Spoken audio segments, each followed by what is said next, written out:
கர்த்தர் நல்லவர், அவர் கிருபை என்றும் உள்ளது. ஆண்டவராகிய இயேசு கிறிஸ்துவின் நாமத்தினால் உங்கள் ஒவ்வொருவருக்கும் அன்பின் வாழ்த்துக்கள். தேவ கிருபையும் சமாதானமும் உங்களுக்கு பெருகுவதாக. இன்று மே மாதம் 18ஆம் தேதி திங்கட்கிழமை. இந்த நாள் உங்களுக்கு ஆசீர்வாதமான நாளாக இருப்பதாக. பிரியமானவர்களை, இன்று நாம் தியானிக்கும் வசனம் சங்கீதம் 121:2. வானத்தையும் பூமியையும் உண்டாக்கின கர்த்தரிடத்திலிருந்து எனக்கு ஒத்தாசை வரும். இங்கு சங்கீதக்காரன் சொல்லுகின்றார், வானத்தையும் பூமியையும் படைத்த கர்த்தரிடத்திலிருந்து எனக்கு ஒத்தாசை வரும் என்று சொல்லி.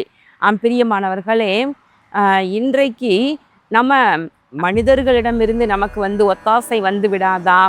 இவங்க கிட்ட இருந்து வந்துடாதா, அவங்க கிட்ட இருந்து வந்துடாதா, அங்கே பெரிய இடத்துலேருந்து வந்துடாதா, மேல் இடத்துலேருந்து வந்துடாதா, அதிகாரிகளிடமிருந்து வந்துடாதா, தலைவர்களிடமிருந்து ஒத்தாசை வந்துடாதா, உறவினர்களிடமிருந்து நமக்கு ஒத்தாசை வராதா என்று சொல்லி அங்கும் இங்கும் பார்த்து கொண்டே இருக்கிற கூட்டம்தான் அதிகமாக இருக்குது.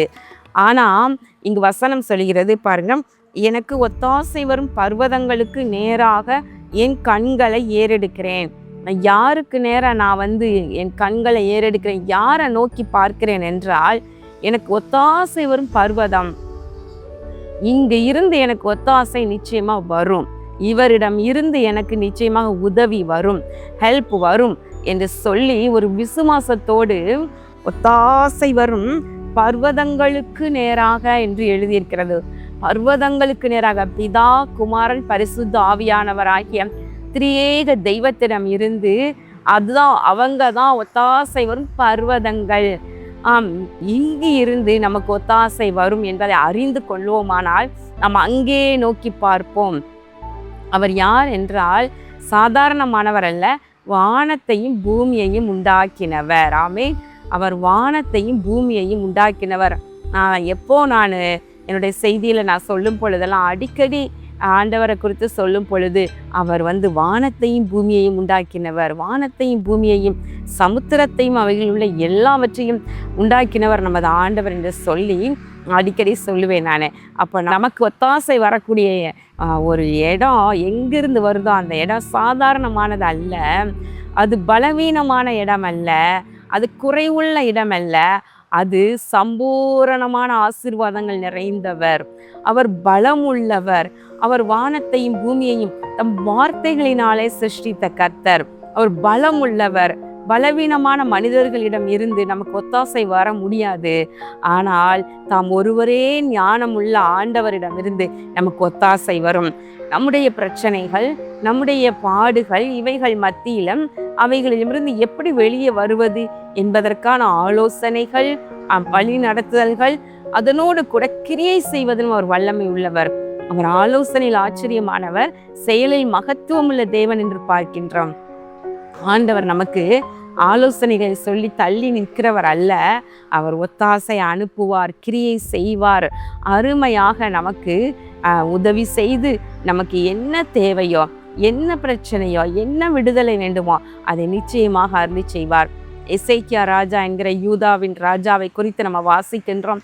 அவருடைய வாழ்க்கையில அவர் ராஜாவாக இருக்கும் பொழுது யூதா ராஜாவை, அந்த எருசலேமை சூழ அசீரியர்கள் பாளையம் இறங்கியிருந்தாங்க, நெருக்குனாங்க. அப்போ எசேக்கியா ராஜாவுக்கு வழி தெரியல. அவங்க கிட்ட இருக்கிறவர்களை பார்க்கலாம், அவங்க பெரிய மணலத்தனையான ஏராளமான ஜனங்கள் முற்றுகை போட்டிருக்கிறாங்க. ஒன்று செய்தாரு எசேக்கியா ராஜா, தனக்கு இருக்கிற பலத்தோடு அவர்களோடு மோத போகலை, சண்டை போட போகலை. ஒன்று செய்தாரு, ரெட்டுடுத்தி ஆண்டவரை நோக்கி பார்ப்பாங்க. தேவாலயத்தில் போய் கர்த்தரை நோக்கி, இதோ உம்மை இப்படி சனகரிப்பு இப்படி நிந்திக்கிறானே என்று சொல்லி ஆண்டவரை நோக்கி முறையிட்டதை நம்ம பார்க்கின்றோம்.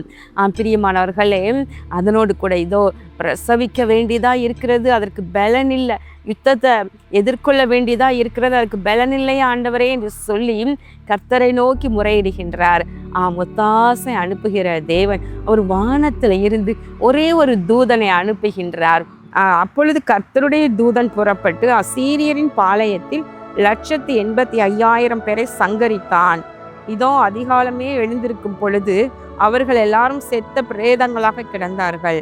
அசீரியா ராஜாவாகிய சனகெரி பிரயாணப்பட்டு திரும்பி போய் நினிவேயில் இருந்து விட்டான். எவ்வளோ பெரிய ஒத்தாசையை தேவன் அருளி செய்கிறார் பாருங்க. இவங்களுக்கு பலன் இல்லை, இவங்களுக்கு அந்த எதிரிகளிடம் போய் சண்டை போட்டு நிற்கிறதுக்கு பலன் இல்லை. போனால் தோற்று போயிடலாம், அவங்க எல்லாத்தையும் முறியடிச்சிருவாங்க, எல்லாம் அழிஞ்சு போயிடும். அப்போ கர்த்தர் ஒத்தாசை அனுப்புகின்றார். மனுஷர்களால் செய்ய முடியாத உதவி, ஒரே ஒரு தூதன் வந்தான், 185,000 பேரை வீழ்த்தினான் என்று பார்க்கின்றோம். பிரியமானவர்களே, நீங்கள் உங்கள் கண்களை கொஞ்சம் திருப்புங்க. நீங்கள் யாரை நோக்கி பார்த்துக்கிட்டே இருக்கிறீங்க? யார்கிட்ட ஹெல்ப் கேட்டுகிட்டே இருக்கிறீங்க?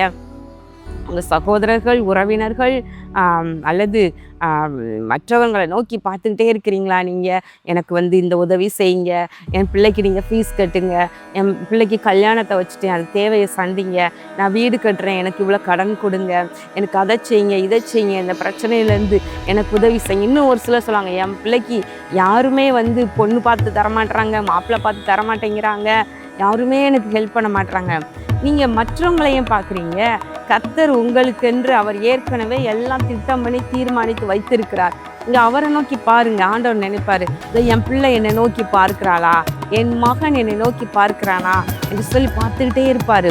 ஆமாம், அவரை நோக்கி பாருங்கள். ஒத்தாசை ஒரு பர்வதங்களுக்கு நேராக இன்றைக்கு உங்கள் கண்களை நோக்கி பார்க்க நீங்கள் திருப்பி பார்க்க ஆரம்பிங்க. ஒத்தாசை வரும். அவர் எப்படியும் ஒத்தாசை செய்வார். உங்கள் காலை தள்ளாட ஒட்டார்.